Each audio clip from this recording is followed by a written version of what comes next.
Hello everyone, in this video I'm going to show you how to see you are getting phone calls in Google Ads. So for this you have to go to the start button, then you have to simply type in the Chrome or the preferable browser that you like to use, and then you have to simply type in the Google Ads in the search bar. And once you type in the Google Ads, what you need to do is simply go to the first website from here, and here you can see that you will get the option of sign in and start now.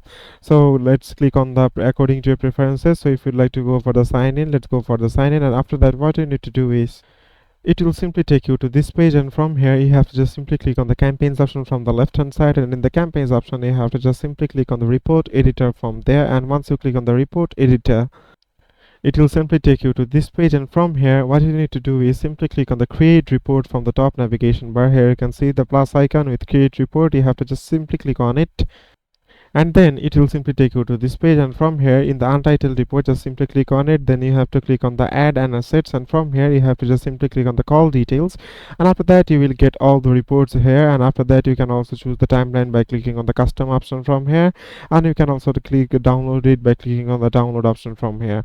So it is as simple as that, guys. Thank you very much for watching this video.